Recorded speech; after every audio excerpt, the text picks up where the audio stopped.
ഇന്ന് രാഷ്ട്രീയവും സാംസ്കാരികവും മതപരവുമായിരിക്കുന്ന ഒട്ടനവധി പ്രസംഗങ്ങൾ നടക്കുന്നതിനിടയിലാണ് സുവിശേഷ പ്രസംഗിയർ ദൈവത്തിൻ്റെ വചനവുമായി പരസ്യസ്ഥലത്ത് ഇതുപോലത്തെ ക്രമീകരണങ്ങളോ മനോഹരമായിരിക്കുന്ന ഉച്ചഭാഷണിയോ ഇത്രയും നല്ല വെളിച്ചവും ശബ്ദവും ഈ മനോഹരമായിരിക്കുന്ന വെള്ളമേക്കട്ടിയോ ഇത്രയും ആളുകളൊന്നുമില്ലാതെ ഒറ്റയാനെ പോലെ ഒരു ഹാൻഡ് മൈക്ക് പോലും ഇല്ലാതെ യേശുക്രിസ്തു രക്ഷകനാണെന്ന് വിളിച്ചു പറയുന്ന പ്രഭാഷകരടക്കം 10,000-കണക്കിന് ആളുകളെ അഭിസംബോധന ചെയ്യുന്ന ക്രൗഡ് പുള്ളേഴ്സ് അടക്കമുള്ള ശക്തന്മാരായിരിക്കുന്ന പ്രഭാഷകരുള്ള ഒരു വേദിയാണ് സുവിശേഷ പ്രഭാഷണം.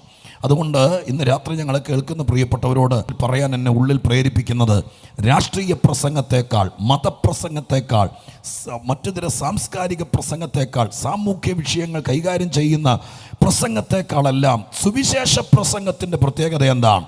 ദൈവവചനം പ്രസംഗിച്ചാൽ എന്താണ് പ്രത്യേകത? അത് കേട്ടാൽ എന്ത് ഗുണമുണ്ട്? ഇന്ന് രാത്രി ഒരുപക്ഷെ 1/4 മണിക്കൂറോ 1 മണിക്കൂറോ ദൈവത്തിൻ്റെ വചനം പ്രസംഗിക്കാൻ തുടങ്ങുമ്പോൾ ഈ വേദിക്കകത്ത്, ഈ പന്തലിനകത്തേക്ക് വരാൻ പറ്റിയില്ലെങ്കിലും ശ്രദ്ധയോടെ ദൈവത്തിൻ്റെ വചനം കേൾപ്പാൻ ഇതിന് പുറത്തിരുന്നാണെങ്കിലും ആത്മാർത്ഥത കാണിച്ചാൽ ഇന്നിവിടെ ഈ പട്ടണത്തിൽ ഈ കേൾവിക്കാർക്ക് എന്ത് സംഭവിക്കുമെന്ന കാര്യത്തെക്കുറിച്ചൊരു ഊഹമല്ല, വ്യക്തമായ നിശ്ചയങ്ങൾ ഈ വേദപുസ്തകത്തിനകത്ത് എഴുതിയിട്ടുണ്ട്. വ്യക്തമായ നിശ്ചയങ്ങൾ.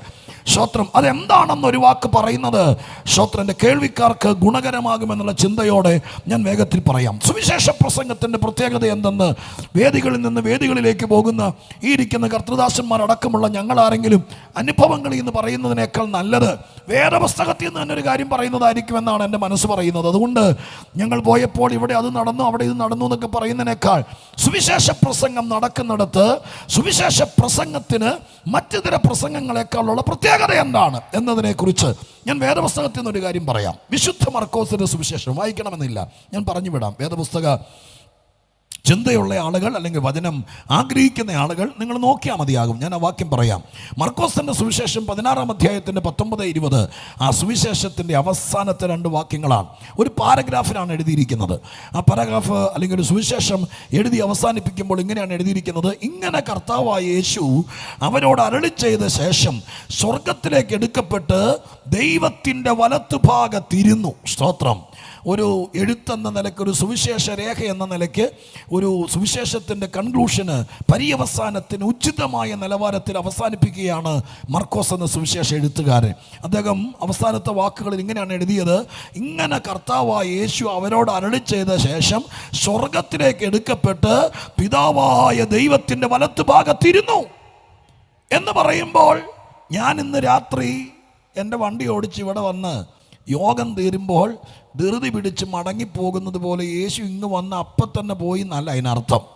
സ്തോത്രം. പിന്നെ എങ്ങനെയാണ് കർത്താവ് ഇവിടെ നിന്ന് മടങ്ങിപ്പോകുമ്പോൾ? ദൈവം മനുഷ്യനായവൻ മാനവ കുടുംബത്തിൻ്റെ പാപ പരിഹാരത്തിന് വേണ്ടി ദൈവം കൊടുത്ത പ്രമാണങ്ങളിൽ അടങ്ങപ്പെട്ട യാഗങ്ങളും അല്ല, മനുഷ്യൻ കണ്ടുപിടിച്ച വഴിപാടുകളും നേർച്ചകളും, ഇതൊന്നും മനുഷ്യൻ്റെ മനസാക്ഷിക്ക് സ്വസ്ഥത കൊടുക്കാതെ, മറ്റൊരു ഭാഷയിൽ പറഞ്ഞാൽ മനുഷ്യൻ്റെ പാപത്തിന് പരിഹാരം വരുത്താതിരുന്നപ്പോൾ, മനുഷ്യനോടുള്ള അഗാധമായിരിക്കുന്ന സ്നേഹം കൊണ്ട് വഴിപാടുകളും നേർച്ചകളുമായി നെഞ്ചു തിരുമി ഓടുന്ന മനുഷ്യനെ കണ്ട മഹാദൈവം അവനോട് ചേർന്ന് നിന്ന് സ്തോത്രം പാപത്തിൻ്റെ വലിയ പരിഹാരം വരുത്താൻ വേണ്ടി ദൈവം മനുഷ്യനായി ലോകത്തിൽ വന്നവനാണ് കർത്താവായ യേശുക്രിസ്തു.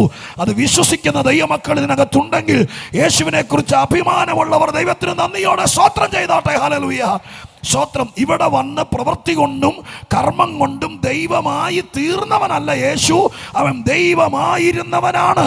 സ്തോത്രം. ദൈവമായിരുന്നവൻ മനുഷ്യവർഗത്തിന്റെ പാപത്തിന്റെ പരിഹാരത്തിന് ആട്ടുകൊറ്റന്മാരുടെയും കാളക്കിടാങ്ങളുടെയും രക്തത്തിന് കഴിയാതെ പോയപ്പോൾ സ്വന്തം രക്തത്താൽ പാപത്തിന് പ്രായശ്ചിത്തം വരുത്തുവാൻ സ്വർഗം വിട്ടിറങ്ങി വന്ന ഒരേ ഒരുവൻ ലോകത്തിലുണ്ടെങ്കിൽ അത് കർത്താവായ യേശു മാത്രമാണ്. ഹല്ലേലൂയ. ഇന്ന് രാത്രികാലം ഞാൻ നിങ്ങളെ പ്രകോപനപ്പെടുത്തുകയല്ല. കർത്താവിനെ കുറിച്ച് പറയുമ്പോൾ ഇതിനകത്തിരിക്കുന്ന കർത്താവിൻ്റെ രക്തത്തിൻ്റെ വിലയായി മനുഷ്യൻ്റെ സ്വസ്ഥത കെടുത്തിയ ദുഷ്ടശക്തികളോട് എതിർത്ത് നിൽക്കാൻ ഞങ്ങളുടെ വഴിപാടുകൾക്കോ നേർച്ചകൾക്കോ ധ്യാനത്തിനോ പ്രാർത്ഥനയ്ക്കോ കഴിയാതെ പോയപ്പോൾ, സത്യസുവിശേഷത്തിൽ അടങ്ങിയിരിക്കുന്ന യേശുവിൻ്റെ രക്തമെന്ന വിലയേറിയ പുണ്യാഹ രക്തത്താൽ മനസ്സിന് സ്വസ്ഥത കിട്ടിയ ഞങ്ങൾക്ക് യേശു എന്ന് കേൾക്കുമ്പോൾ, യേശുവിൻ്റെ രക്തമെന്ന് എന്ന് കേൾക്കുമ്പോൾ അടങ്ങിയിരിക്കാൻ കഴിയാത്തത് കൊണ്ട് ഈ രാത്രിയെ അതിന്റെ ഫലം കണ്ട ക്രിസ്തുവിന്റെ രക്തം ഫലിച്ച കുടുംബത്തിലെ ദൈവത്തിന്റെ ജനമാണ് അറിയാതെ ദൈവത്തിന് സ്തോത്രം ചെയ്തു പോകുന്നത്. ഹല്ലേലൂയ. ആ രക്തത്തിന്റെ ശക്തി മനുഷ്യത്വത്തിലേക്ക് മനുഷ്യനെ മടക്കി വരുത്തി. സ്തോത്രം. അങ്ങനെ കർത്താവായ യേശു ക്രിസ്തു ഇവിടെ മാനവനായി നമ്മളിൽ ഒരുവനെ പോലെ ജനിച്ചു. 33.5 വർഷക്കാലമാണ് ഇവിടെ ജീവിച്ചത്.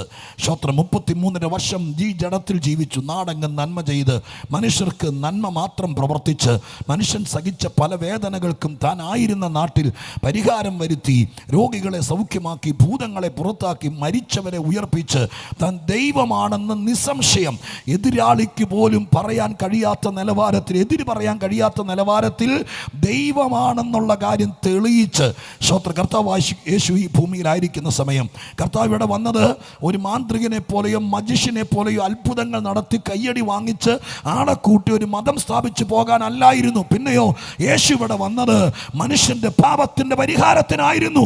അതിന്റെ ലക്ഷ്യത്തോടുകൂടി വന്ന കർത്താവ് തൻ്റെ ജീവിതത്തിന്റെ നല്ല യൗവനം 33 വയസ്സ് പ്രായമുള്ള ആ നട്ടുച്ച സൂര്യനെ പോലെ കത്തി നിൽക്കുന്ന സമയത്ത് മനുഷ്യന്റെ പാപത്തിന്റെ പരിഹാരത്തിന് വേണ്ടി കർത്താവായ യേശു ക്രിസ്തു തന്നെത്താൻ ഏൽപ്പിച്ചു കൊടുക്കുകയാണ്.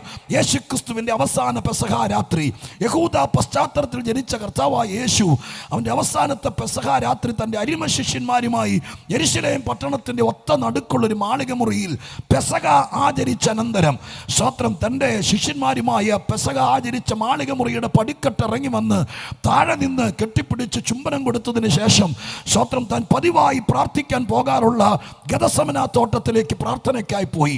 അവിടെ ചെന്നിരുന്ന് പ്രാർത്ഥിക്കുകയാണ്. തൻ്റെ അവസാനത്തെ പെസഹ രാത്രി, ആ രാത്രിയിലാണ് മനുഷ്യന്റെ പാപം കർത്താവായ യേശു ക്രിസ്തു ഏറ്റെടുക്കുന്നത്. സ്തോത്രം. പാപത്തിന്റെ ഭയാനകത എന്നെ കേൾക്കുന്ന അകത്തും പുറത്തുമുള്ള ദൈവമക്കൾ മനസ്സിലാക്കണം. സ്തോത്രം.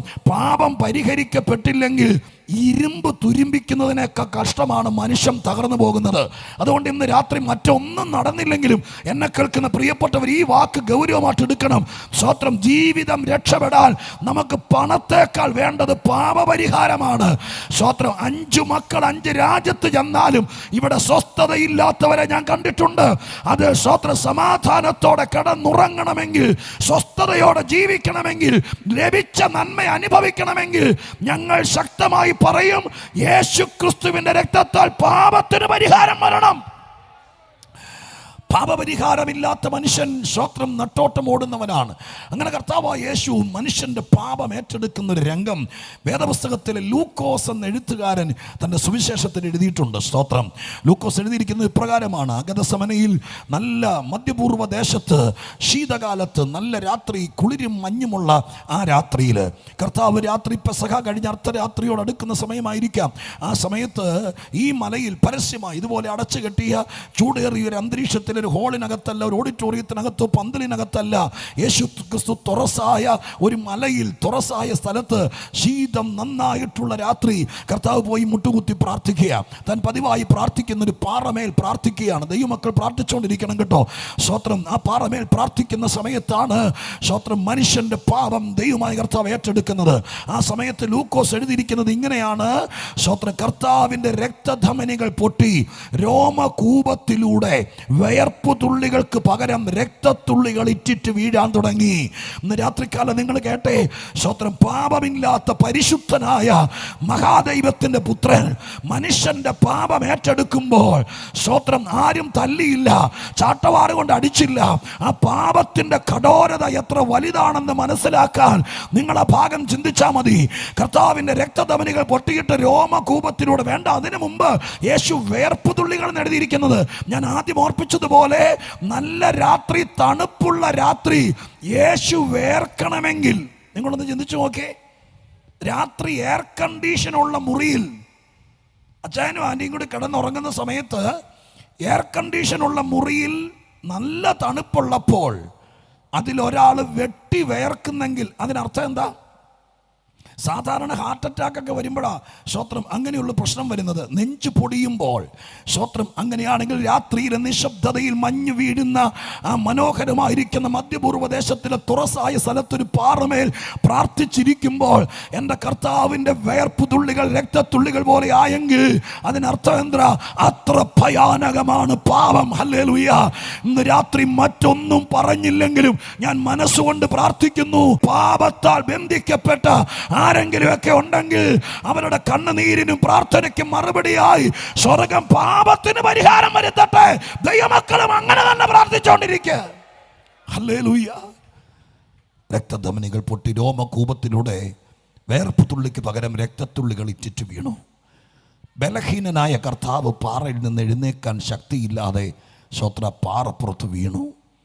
ആ സമയത്താണ് കഴിയുമെങ്കിൽ ഈ പാനപാത്രമെങ്കിൽ നിന്ന് നീക്കണമെന്ന് അലറിക്കരയുന്നത്. സ്തോത്രം. അതിനൊക്കെ മറുപടിയുണ്ട്. കേൾക്കണേ. സ്തോത്രം. അതിനൊക്കെ മറുപടിയുണ്ട്. അങ്ങനെ അലറിക്കരയുന്ന സമയത്ത് സ്വർഗത്തിലെ ദൈവം ഒരു ദൂതനെ ആ തോട്ടത്തിൽ പറഞ്ഞയച്ചു. ആ ദൂതൻ വന്ന് കർത്താവിനെ തൊടുന്ന നിമിഷത്തിൽ സ്തോത്രം ബലഹീനത മാറി കർത്താവ് ബലപ്പെട്ടു. ഇന്ന് രാത്രി ഇവിടെ ഇതിനകത്ത് പ്രാർത്ഥനാ മുറിയിൽ തകരുന്ന ആരെങ്കിലും വന്നിട്ടുണ്ടോ? സ്തോത്രം. മക്കളെ ഓർത്ത് പ്രാർത്ഥിക്കുമ്പോൾ, നിങ്ങളുടെ ജീവിതം ഓർത്ത് പ്രാർത്ഥിക്കുമ്പോൾ, കടഭാരം കൊണ്ട് നാളെ എന്ത് ചെയ്യുമെന്നറിയാതെ ഒറ്റയ്ക്ക് പ്രാർത്ഥിക്കുമ്പോൾ ഹൃദയം പൊടിയുന്നവർ വന്നിട്ടുണ്ടോ? പാപമൊഴികെ സകലത്തിലും നമുക്ക് തുല്യനായി പരീക്ഷിക്കപ്പെട്ട യേശു പ്രാർത്ഥനയിൽ തകരുന്നവരെ പ്രത്യേകം അറിയാം. കാരണം ഗദസമന തോട്ടത്തിൽ പ്രാർത്ഥനാവേളയിൽ ഉള്ളുടഞ്ഞ യേശുവിനറിയാം പ്രാർത്ഥിച്ച് തകരുന്നവൻ്റെ വേദന.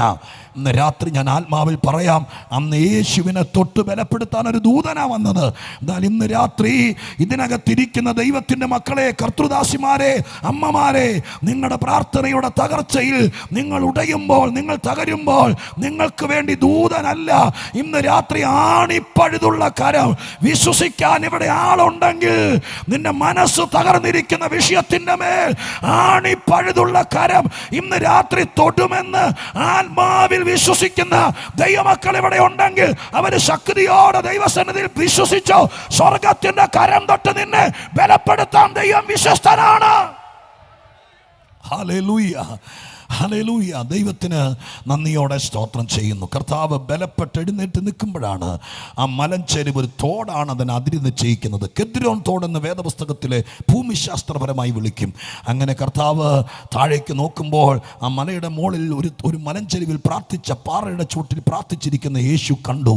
രാത്രിയിൽ തീവട്ടി പന്തങ്ങളും വടിയും വാളുമായി റോമൻ പട്ടാളക്കാരും മഹാപുരോഹിതന്റെ ചേവകരും കൂടെ സ്തോത്രം കയറി വരുന്നു. അതിൻ്റെ മുമ്പിൽ ആ ഒരു ജാഥ പോലെ കയറി വരുന്ന ആ വലിയ കൂട്ടത്തിന് മുമ്പിൽ യേശുവിനെ കാണിച്ചു കൊടുക്കാൻ വേണ്ടി വന്നിരിക്കുന്നത് യൂദാസാണ്. യൂദാസ് ഈസ്കരിയാത്താവ്. കർത്താവിൻ്റെ അടുക്കിലേക്ക് അവർ അടുത്തെത്തിയപ്പോൾ യൂദാസ് ചുംബനം കൊണ്ട് അവനെ ഒറ്റിക്കൊടുത്തു. സ്തോത്രം. പട്ടാളക്കാർ അവനെ കയറി പിടിച്ചു. സ്തോത്രം. അനേകരെ അനുഗ്രഹിച്ച കരങ്ങൾ വാറുകൊണ്ട് ബന്ധിച്ചു. സ്തോത്രം. ഹല്ലേലൂയ. കർത്താവിനെ അവർ അറസ്റ്റ് ചെയ്തു. ഞാൻ ചുരുക്കി പറയാം, ഗദസമന തോട്ടത്തിൽ നിന്ന് കാട്ടുചെന്നായ്ക്കൾ കൂട്ടമായി ഒരാടിനെ പിടിച്ചതുപോലെ കർത്താവിനെ പിടിച്ചു. സ്തോത്രം. അങ്ങനെ കെദ്രോൻ തോട് വലിച്ചിറക്കി മഹാപുരോഹിതന്മാരുടെ അരമനയിലും പീലാത്തോസിന്റെ പ്രിറ്റോറിയത്തിനും സ്തോത്രം രാജാക്കന്മാരുടെ കൊട്ടാരത്തിനുമെല്ലാം കർത്താവിനെ മാറി മാറി വിസ്തരിച്ചു. ഇതിനിടയിൽ മൃഗീയമായ പീഡനം സ്തോത്രം പട്ടാളക്കാർ യേശുവിൻ്റെ മേൽ അഴിച്ചുവിട്ടു. റോമൻ ചമ്മട്ടി കൊണ്ട് അവൻ്റെ പുറമെല്ലാം അടിച്ചു കീറി, തലയിൽ മുൾക്കിരീടം വെച്ച് ആഞ്ഞടിച്ചു. സ്തോത്രം. നാടിരോമങ്ങൾ റോമൻ നാണയം കൊണ്ട് വലിച്ചു പറിച്ചെടുത്തു. കറുത്ത തുണി കൊണ്ട് കണ്ണ് കെട്ടിയിട്ട് പട്ടാളക്കാർ നമ്മുടെ കർത്താവിൻ്റെ മുഖത്തേക്ക് മുഷ്ടി ചുരുട്ടി ഇടിച്ചിട്ട് ആക്ഷേപിച്ച് ചോദിച്ചു, ഹേ പ്രവാചക, നിന്നെ തല്ലിയതാരെന്ന് പറയുക. ഒരുപക്ഷെ എൻ്റെ യേശുവിനെ നന്നായി അറിയാത്ത വിമർശകന്മാർ, ഇതാണോ ദൈവം? സ്തോത്രം. ഇവിടത്തെ മൺപൊടിയായിരിക്കുന്നവൻ മുഷ്ടി ചുരുട്ടി ഇടിച്ചിട്ട് വാതുറക്കാതെ ഇടികൊണ്ട് നിൽക്കുന്നവനാണോ ദൈവം? ഇതിനെയാണോ നിങ്ങൾ ആരാധിക്കുന്നതെന്ന് ചോദിച്ചേക്കാം. ഇന്ന് രാത്രിക്കാലം ഞാനൊരു വാക്ക് പറയാം. അലറി അടുക്കുന്ന തിരമാലയെ ഒറ്റ വാക്കുകൊണ്ട് പിടിച്ചു നിർത്താൻ കരുത്തുള്ളവനാണ്. ഈ തോട്ടത്തിൽ വെച്ച് തൻ്റെ അരിമ ശിഷ്യൻ വാളൂരാൻ നോക്കിയപ്പോൾ പറഞ്ഞു, വേണ്ട, ഞാൻ ഇവിടെ നിന്ന് പറഞ്ഞാൽ സ്തോത്രം ഒരു സൈന്യം ഇവിടെ ഇറങ്ങി വരും. ഇതൊക്കെ കരുത്തുള്ളവനാണ്. പിന്നെ എന്തുകൊണ്ട് യേശു മുഷ്ടി ചുരുട്ടി ഇടിക്കുമ്പോഴും മൗനമായെന്ന് ചോദിച്ചാൽ, ഇന്ന് രാത്രി ഇവിടെ ഇരുന്ന് ആരാധിക്കുന്ന മനുഷ്യന്റെ പാപം പരിഹരിക്കാൻ മറ്റൊരു വഴിയില്ലാത്തത് കൊണ്ട് യേശു മരണം ഏറ്റെടുത്തതാണ്. ഹല്ലേലൂയ. എത്ര ദൈവമക്കൾക്ക് അഭിമാനം തോന്നുന്നുണ്ട് ഇന്ന് രാത്രികാലം. കർത്താവിനെ നന്ദിയോടെ സ്തുതിച്ചുകൊണ്ട് പറയണം, കർത്താവ് അന്ന് രാത്രികാലം വാശി തീർക്കാൻ വേണ്ടി ഇവിടെ ആരൊക്കെയോ പറയുന്നത് പോലെ ദൈവമാണെങ്കിൽ സ്തോത്രം ഹല്ലേലൂയ നശിപ്പിച്ചുകൂടായിരുന്നോ, ശക്തി കൂടാ, ഇതൊക്കെ അവിടെ നടന്നതാണ്. പക്ഷേ ഇന്ന് രാത്രി വിശ്വസിക്കുന്ന ദൈവമക്കൾ ആ കൃപ അനുഭവിച്ചവർ പറയണം, എന്നെ രക്ഷിപ്പാൻ, എന്നെ നരകത്തിൽ നിന്ന് രക്ഷിപ്പാൻ ഒരു മനുഷ്യൻ നരകത്തിൽ പോയാൽ അനുഭവിക്കേണ്ടത് മുഴുവൻ എനിക്ക് പകരക്കാരനായി ഗദസമന മുതൽ ഗോൽഗോഥ വരെ എനിക്ക് വേണ്ടി അനുഭവിക്കാനാണ് യേശു വായെ തുറക്കാതെ രോമം കത്തിരിക്കുന്നവരുടെ മുമ്പിൽ മിണ്ടാതെ നിന്ന കുഞ്ഞാടിനെ പോലെ നിന്നത്. താൻ ദൈവമല്ലാത്തത് കൊണ്ടോ തനിക്ക് ശക്തിയില്ലാത്തത് കൊണ്ടോ അല്ല. ഹല്ലേലൂയ. അല്ല, സ്തോത്രം അല്ല. പിന്നെ നമ്മെ രക്ഷിപ്പാൻ വേറെ മാർഗമില്ലായിരുന്നു. അതുകൊണ്ട് കർത്താവ് വായെ തുറക്കാതെ നിന്നു എന്നേ ഉള്ളൂ. സ്തോത്രം. പല കോടതികളിൽ മാറി മാറി വിസ്തരിച്ചു. പീഡനങ്ങൾ അതിഘോരമായി. പീലാത്തോസ് യേശുവിനെ കൊല്ലാതെ വിടാൻ വേണ്ടി മാക്സിമം നോക്കി. സ്തോത്രം. അവസാനം പീലാത്തോസ് യേശുവിൻ്റെ അടുക്കലേക്ക് ആ വലിയ കോടതി സമുച്ചയത്തിലെ ജഡ്ജിയായി ഏറ്റവും ഉന്നത തലത്തിലിരിക്കുന്ന ഗവർണർ, അദ്ദേഹം തന്നെയാണ് ജഡ്ജി. സ്തോത്രം. അദ്ദേഹം പ്രതിയായി യഹൂദന്മാർ പിടിച്ചുകൊണ്ട് വന്നിരിക്കുന്ന യേശുവിൻ്റെ അടുക്കലേക്ക്, ഞാൻ പറയുന്നത് ശ്രദ്ധിച്ച് കേൾക്കണം നിങ്ങൾ. സ്തോത്രം. നിങ്ങളുടെ സംശയങ്ങൾ തീരട്ടെ, എന്നിട്ട് നമുക്ക് വചനത്തിലേക്ക് കടക്കാം. പരിശുദ്ധാത്മാവിനോട് അങ്ങനെ പറയുന്നു, കേൾക്കണേ. സ്തോത്രം. ആ പ്രതിയായി നിൽക്കുന്ന യേശുവിൻ്റെ അടുക്കലേക്ക് ലോക കോടതികളിൽ ഇന്ന് വരെ സംഭവിക്കാത്തൊരു സംഭവം നടന്നു. എന്താ സംഭവം എന്നറിയാമോ? ജഡ്ജി ഇറങ്ങി വന്നിട്ട് പ്രതിയുടെ അടുക്ക് വന്നിട്ട് കാതിൽ പറഞ്ഞു, നീ ഒന്ന് വാ തുറന്ന് എന്തെങ്കിലും പറ, നീ പറഞ്ഞാൽ ബാക്കി കാര്യം ഞാൻ നോക്കിക്കൊള്ളാം, നിന്നെ ഇവിടെ നിന്ന് പറഞ്ഞു വിടാനുള്ള അധികാരം എനിക്കുണ്ട്. നിങ്ങളോട് ഞാൻ ചോദിക്കുന്നു, ലോകത്തിലെ ഏതെങ്കിലും കോടതിയിൽ നടക്കുമോ? പ്രതിയായി കൊണ്ടുവന്നിരിക്കുന്ന ആളുടെ അടുക്കലേക്ക് ജഡ്ജി ഇറങ്ങി വന്നിട്ട് നീ ഇങ്ങനെ പറ, ഞാൻ നിന്നെ ഊരി വിട്ടോളാം എന്ന് പറഞ്ഞൊരു കേസ് ലോക ചരിത്രത്തിൽ ഇന്ന് വരെ ഉണ്ടായിട്ടില്ല. ഹല്ലേലൂയ. എന്നിട്ടും യേശു ഊരി പോകാതെ ജഡ്ജി വന്ന് നിന്നെ ഊരിവിടാം എന്ന് പറഞ്ഞിട്ടും യേശു പറഞ്ഞു, ഉയരത്തിൽ നിന്നൊരു അധികാരം ലഭിക്കാതെ നിനക്കെന്നെ തൊടാൻ കഴിയില്ലെന്ന് പറഞ്ഞിട്ട് മരണത്തിന് കഴുത്ത് വെച്ചു കൊടുത്തവനാ യേശു. അതുകൊണ്ട് ഇന്ന് രാത്രികാലം നിങ്ങളുടെ മനസ്സാക്ഷി മരവിച്ചിട്ടില്ലെങ്കിൽ ആ കോടതി മുറിക്കകത്തെ എൻ്റെ യേശുവിൻ്റെ ആത്മാർത്ഥത ഇന്ന് രാത്രികാലം കാണാൻ തയ്യാറാകണം. ഹല്ലേലൂയ. മനസ്സിലായോ?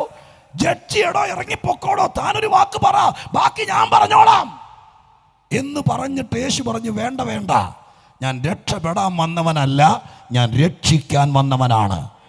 ഇന്ന് രാത്രികാലം ഇത്ര ആത്മാർത്ഥതയുള്ളൊരു ദൈവത്തെ ഈ പരസ്യ സ്ഥലത്ത് ഉയർത്തുമ്പോൾ യേശുവിനെ കുറിച്ച് അവൻ്റെ വേഷം കൊണ്ടും അവൻ്റെ നടപ്പ് കൊണ്ടും, സ്തോത്രം ഹല്ലേലൂയ, അവന് നീതി കിട്ടാതെ പോയതല്ല, അവന് കള്ളന്മാരുടെ ഗണത്തിൽ എണ്ണപ്പെടുത്തിയതാണ് എന്നെ രക്ഷിപ്പാൻ.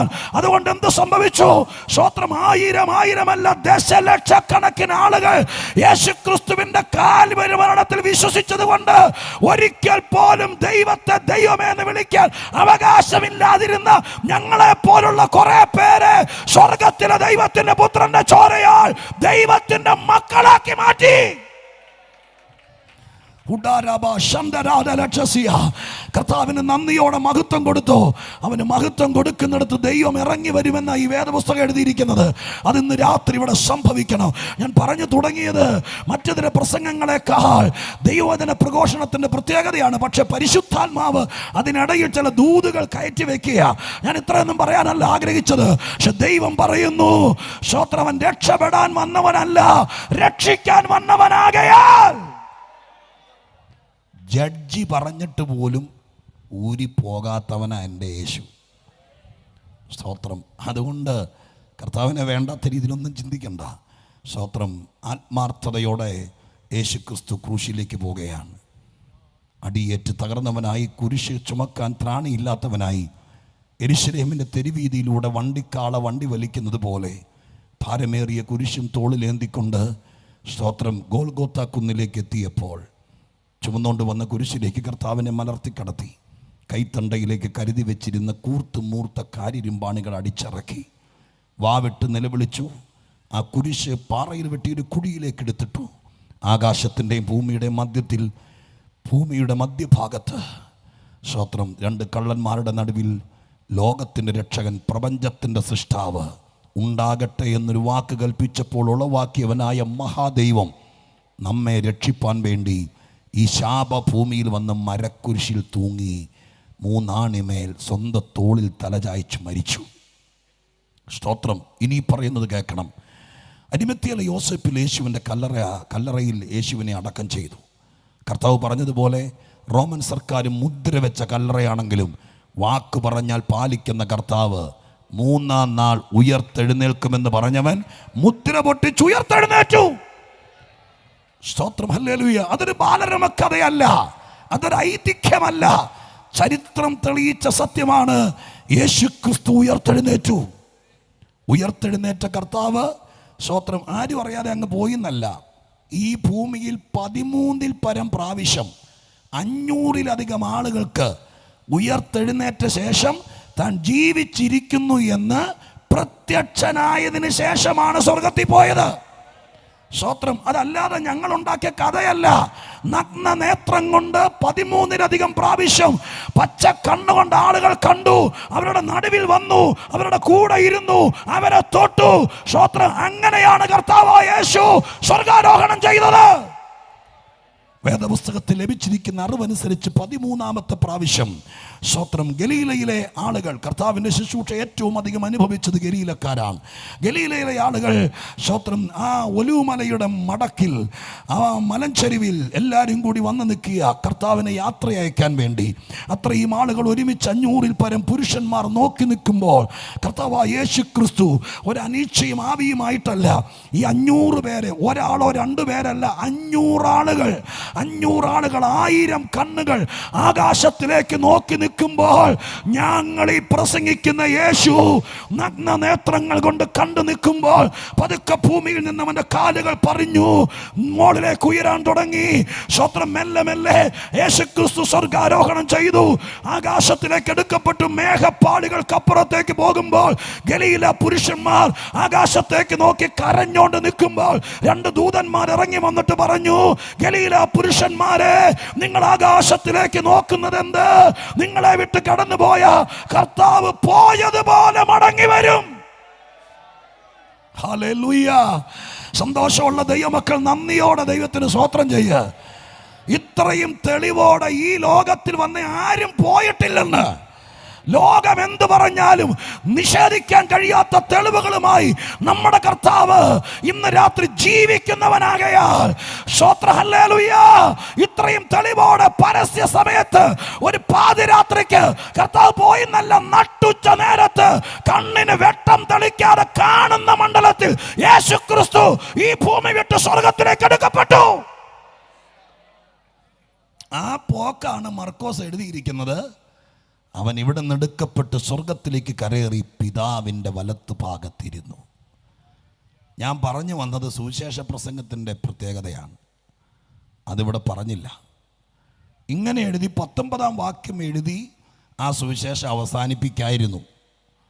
പക്ഷെ ദൈവത്തിൻ്റെ പരിശുദ്ധാത്മാവ് ഒരു വാക്യം കൂടി ശേഷിപ്പിച്ചു. അതിനകത്താണ് സുവിശേഷ പ്രസംഗത്തിൻ്റെ പ്രത്യേകത ഇരിക്കുന്നത്. 20-ാമത്തെ വാക്യം ഇങ്ങനെയാണ് പറയുന്നത്, അവർ പുറപ്പെട്ട് എല്ലായിടത്തും പ്രസംഗിച്ചു. ആര്? കർത്താവ് കൂടെ കൊണ്ട് നടന്ന ശിഷ്യന്മാർ, പത്രോസും യോഹന്നാനും അന്ത്രയോസും ഫിലിപ്പോസും എല്ലാം പുറപ്പെട്ട് എല്ലായിടത്തും പ്രസംഗിച്ചു. പലസ്തീൻ്റെ മലമടക്കുകളിലും കടലോരങ്ങളിലും മുക്കുവ ഗ്രാമങ്ങളിലുമെല്ലാം.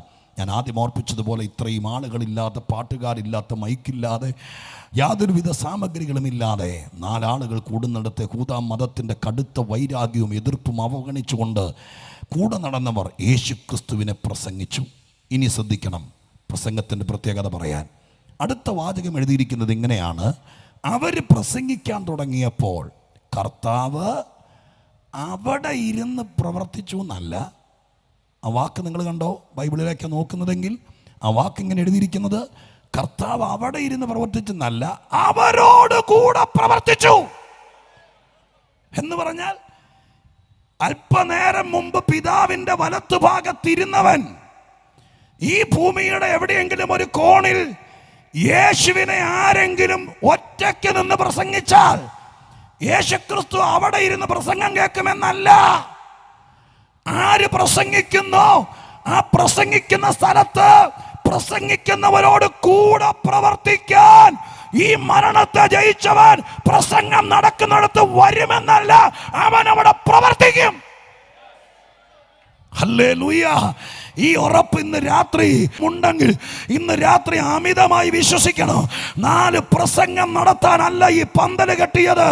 ഈ പ്രസംഗം നടന്നുകൊണ്ടിരിക്കുമ്പോൾ യേശു പ്രവർത്തിച്ചുകൊണ്ടിരിക്കും. ഈ പട്ടണത്തിൽ, ഈ ദേശത്ത്, ഇവിടുത്തെ ബിസിനസ്സുകാരുടെ ഇടയിൽ തകർന്നിരിക്കുന്നവർ, ജീവിക്കാൻ കൊതിക്കുന്നവർ, അവരുടെ ഇടയിൽ നമ്മുടെ കർത്താവ് പ്രവർത്തിച്ചുകൊണ്ടിരിക്കുമെന്ന് വിശ്വസിക്കുന്ന ദൈവമക്കൾ, ഇരിപ്പിടം മറന്ന് ദൈവത്തിന് അത് തന്നെ സംഭവിക്കണമെന്ന് ആഗ്രഹിക്കുന്നവർ, ആത്മാവിൽ നിറഞ്ഞുകൊണ്ട് ആനന്ദത്തോടെ കരമടിച്ചോ. കരം എങ്ങനെയും എൻ്റെ കർത്താവ് പ്രവർത്തിക്കുന്ന ദൈവമാണ്. അവൻ പറഞ്ഞിട്ട് പോകുന്നവനല്ല. പ്രസംഗിക്കാൻ ആളുണ്ടെങ്കിൽ പ്രവർത്തിക്കാൻ ദൈവം ഉണ്ടെന്ന്. ഇന്ന് രാത്രികാലം ഞങ്ങൾ വിശ്വസിക്കുന്നു. ഞങ്ങളോട് പ്രസംഗിക്കാൻ പറഞ്ഞു, യേശു പ്രവർത്തിക്കും. ഇന്ന് രാത്രി ഞാനത് വിശ്വസിക്കുന്നു. നിങ്ങൾ പ്രസംഗിച്ചാൽ ഞാൻ പ്രവർത്തിക്കാമെന്ന വാക്കിനകത്ത് ഉറപ്പുണ്ട്. അതുകൊണ്ട് ഇന്ന് രാത്രി ഞാൻ ചോദിക്കട്ടെ, ലോകത്തിൽ ഇന്ന് രാത്രി ഒരു പരീക്ഷണാർത്ഥം ഈ രാത്രി ഞാൻ യേശുക്രിസ്തുവിനെ മാറ്റി നിർത്തിയിട്ട് ലോകത്തിലെ മഹാരഥന്മാരായിരിക്കുന്ന ആരെങ്കിലും ഒരാൾ അവിടെ പ്രസംഗിക്കാം. ഭാരതീയൻ എന്ന നിലയ്ക്ക് ഞാൻ ഹൃദയം കൊണ്ട് സ്നേഹിക്കുകയും ഓരോ ഭാരതീയനും ബഹുമാനിക്കുകയും ചെയ്യേണ്ട മഹാത്മാവാണ് ഭാരതത്തിന് സ്വാതന്ത്ര്യം വാങ്ങിത്തന്ന ഭാരതത്തിൻ്റെ ശില്പി മഹാത്മാഗാന്ധി. 2.5 മണിക്കൂർ മഹാത്മാഗാന്ധിയെ പ്രസംഗിച്ചാൽ സ്തോത്രം, യമുന നദീ തീരത്ത് അന്തിവിശ്രമം കൊള്ളുന്ന മഹാത്മാഗാന്ധി വരില്ല.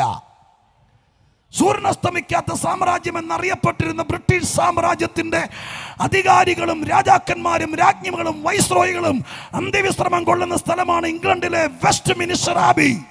ഭാരതമടക്കമുള്ള സാമ്രാജ്യങ്ങളെ അടക്കി വെച്ചിരുന്ന, നമുക്ക് പരിചയമുള്ള, നമ്മുടെ കുഞ്ഞുങ്ങൾ സ്കൂളിൽ പഠിച്ചിട്ടുള്ള ഏതെങ്കിലും ഒരു പ്രഭുവിനെ, ഏതെങ്കിലും ഒരു വലിയ രാജാവിനെ നമുക്കിന്ന് രാത്രി ഇവിടെ പ്രസംഗിക്കാം.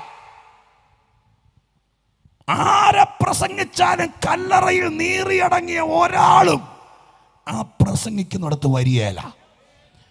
എന്നാൽ ഇന്ന് രാത്രികാലം 2000-ൽ പരം വർഷങ്ങൾക്ക് മുമ്പ് അരിമത്തിയിലെ യോസേപ്പിന്റെ കല്ലറ കടം വാങ്ങിച്ച് അതിനകത്ത് അടക്കപ്പെട്ടവൻ 3-ാം നാൾ ഉയർത്തെഴുന്നേറ്റവൻ, അവനെ എവിടെയെങ്കിലും പ്രസംഗിച്ചാൽ ഞങ്ങൾക്ക് അനുഭവമുണ്ട്, ഉറപ്പുണ്ട്.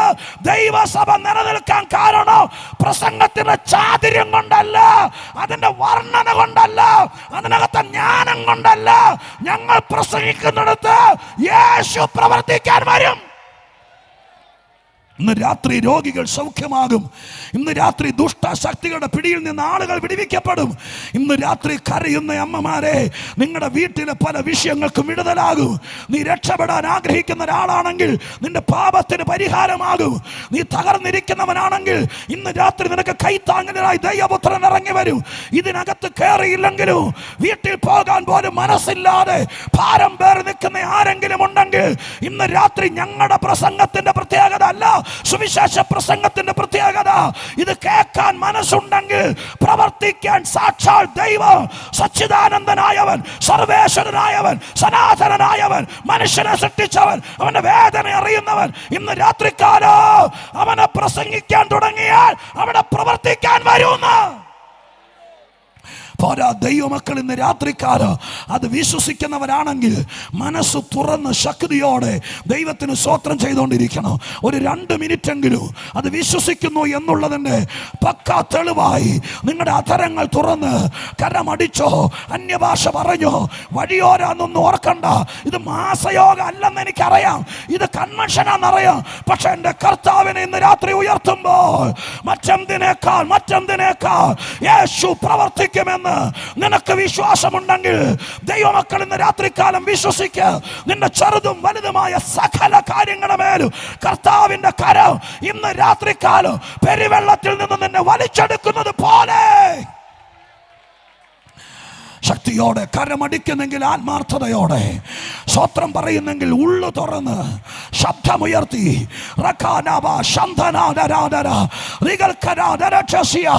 അവൻ ഇവിടെ വന്നിട്ടുണ്ട്. കണ്ണുകൊണ്ട് കാണാൻ കഴിയില്ലെങ്കിലും നിന്റെ കസേരയുടെ അടുക്കൽ അവനുണ്ട്. അല്ലയോ ബ്രദറെ, യേശുവേ എന്ന് വാതുറന്ന് വിളിച്ചു നോക്കി. അങ്ങ് ഈ സഭയുടെ ആളായിരിക്കണമെന്നൊന്നും ഇല്ല. യേശു ഒരു പൊതു സ്വത്താണ്.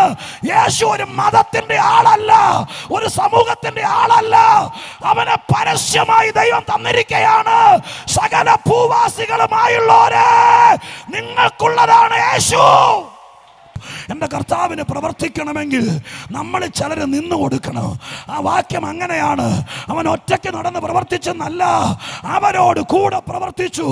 പ്രാർത്ഥിക്കാൻ ആളുണ്ടെങ്കിൽ, ആരാധിക്കാൻ ആളുണ്ടെങ്കിൽ, സ്തുതിക്കാൻ ആളുണ്ടെങ്കിൽ, പ്രസംഗിക്കാൻ ആളുണ്ടെങ്കിൽ, വിശ്വസിക്കാൻ ആളുണ്ടെങ്കിൽ, അംഗീകരിക്കാൻ ആളുണ്ടെങ്കിൽ അവരോട് കൂടെയാണ് യേശു പ്രവർത്തിക്കുന്നത്.